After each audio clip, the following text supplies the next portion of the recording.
Assalamualaikum warahmatullahi wabarakatuh.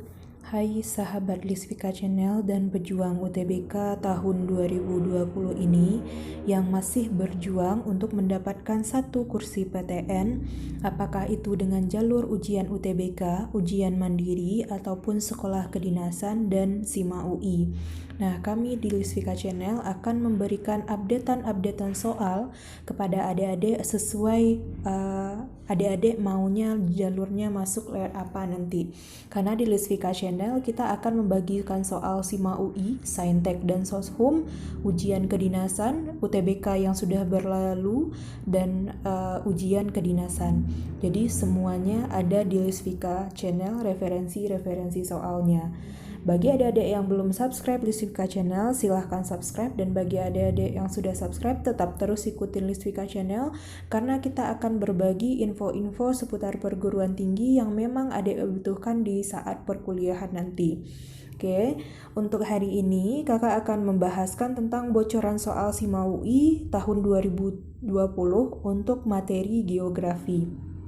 Oke, adik-adik yang akan ujian tanggal 5 Agustus ini, silahkan mencek pembahasan semua dari Lisvika Channel karena kita telah mengupdatekan soal-soal untuk ujian SIMA UI. Oke, lanjut saja kita ke soal yang pertama. Oke, soal yang pertama katanya adalah kendala utama dalam pengembangan agroindustri di Indonesia adalah. Oke, kendala atau masalah yang terjadi ketika agroindustri itu dikembangkan di Indonesia, apa masalahnya? Oke, kendalanya ya, kendala yang terjadi berupa apa saja? Oke, katanya ketersediaan bahan baku dan sumber daya kurang. Oke, kalau ketersediaan bahan baku dan sumber daya itu nggak mungkin kurang, malahan Indonesia kelebihan dari bahan baku, berarti ini nggak mungkin jawabannya yang A. Lalu kemampuan teknologi dan kualitas sumber daya manusia berkurang. Oke, ini bisa jadi. Namun kita cek ke pembahasan yang C. Kurangnya industri jasa dan teknologi. Kurang apa lagi di Indonesia kita ini? Sudah banyak industri dan jasa teknologi. Ini juga belum tepat. Lalu iklim yang kurang kondusif. Kalau iklim itu tidak ada pengaruhnya dengan pengembangan agroindustri. Berarti ini juga enggak. Kurangnya campur tangan pemerintah. Oke, berarti ini juga enggak. Berarti kan sebenarnya kendala-kendala yang terjadi di Indonesia untuk mengembangkan agroindustri itu lebih dia kepada kemampuan teknologi dan kualitas SDM kita yang kurang gitu. Kita nggak punya orang yang bagus untuk mengelola yang namanya agroindustri. Itu kita yang tidak punya. Makanya kendalanya itu adalah yang B jawabannya. Oke, bisa difahami adik-adik. Lanjut ke nomor yang ketiga, nomor 2. Sebagai negara kepulauan yang beriklim tropis basah, ketersediaan sumber daya air di Indonesia cukup melimpah dan terjamin dengan baik. Namun ada beberapa daerah yang sering mengalami kekurangan air bersih. Nah, kalau dia mengalami kekurangan air bersih itu daerahnya biasanya ciri-ciri daerah yang kekurangan air itu biasanya dia struktur batuannya tersier. Oke, struktur batuan tersier daerahnya kars, rawa-rawa dan endapan marine. Itu dia. Berarti yang mana jawabannya yang paling tepat di sini? Oke, kita cek. Kan kata kakak tadi ciri-cirinya adalah daerah rawa dan daratannya endapan marine. Berarti yang nomor 1 benar. Oke, untuk nomor 2 dataran tinggi dan pegunungan vulkanik. Berarti ini tidak masuk. Lalu yang 3 daerah dataran aluvial dan endapan vulkanik. Ini juga enggak. Oke. Lalu daerah yang berbatuan tersier dan pergunungan kars, berarti dia kan jawabannya adalah 14. Cuma kan kalau di pernyataan itu kan nggak ada optionnya 14. Berarti yang kita pilih adalah yang 4 saja. Makanya jawabannya adalah di sini yang D saja yang benar. Oke. Lanjut kita ke soal yang ketiga. Pada citra penginderaan jauh resolusi tinggi seperti QuickBear, kemacetan lalu lintas perkotaan dapat dideteksi melalui apa? Oke, kita tahu kalau indraja itu dia adalah sistem memperoleh data tanpa sentuhan langsung. Berarti kita nggak perlu langsung menyentuh benda yang akan kita deteksi itu.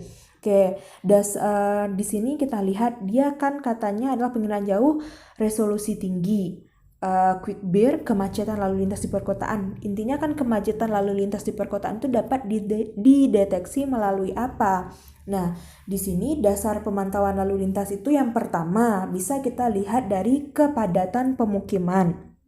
Yang kedua, jauh dekatnya dari pusat pelayanan.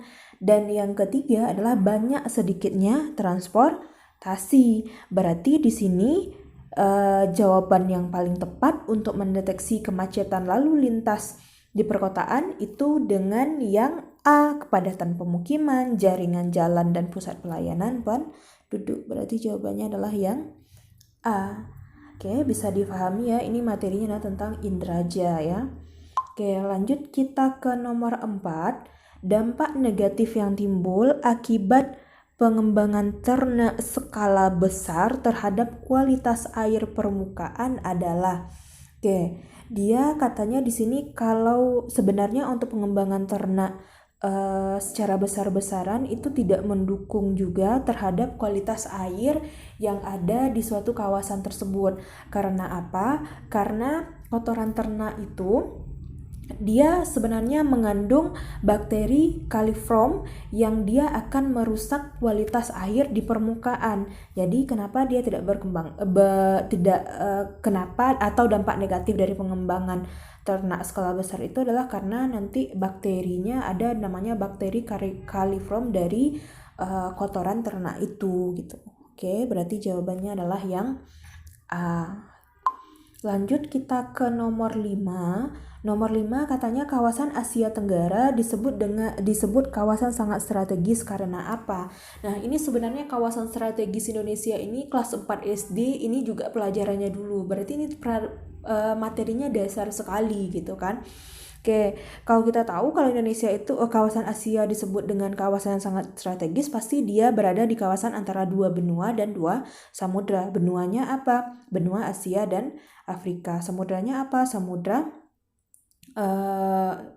Pasifik dan Samudra Hindia. Itu dia, makanya jawabannya adalah yang C. Ini enggak susah-susah, ini hanya mengulang pembelajaran SD dan di SMA juga ada kita bahas ini. Oke. Lanjut kita ke nomor 6. Tanah gersang kurang bermanfaat dalam pertanian karena apa? Nah, kalau tanah gersang itu pasti unsur haranya rendah. Kalau unsur haranya rendah, hasil pertaniannya juga nggak bagus, itu dia. Lalu sistem drainasenya buruk, jadi sistem pengairannya ini nggak bagus. Berarti kan tanaman kita akan kekurangan air nantinya.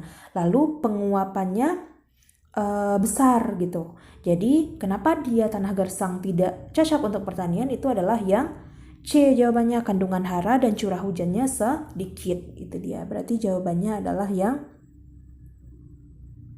terasering menghambat dan drainasenya kurang. Berarti bukan yang D ya. Berarti dia yang tepatnya di sini kalau yang D katanya kandungan hara dan curah hujannya sedikit. Berarti dia yang paling tepat di sini jawabannya adalah yang sesuai dengan yang Kakak sebutkan tadi, unsur hara rendah. Kan curah hujan tidak mempengaruhi untuk pemanfaatan pertanian. Ada untuk sebagian tanaman yang tidak selalu membutuhkan yang namanya curah hujan. Berarti jawabannya di sini yang paling tepat adalah yang C. Oke, bisa dipahami ya. Oke, lanjut kita ke nomor 7.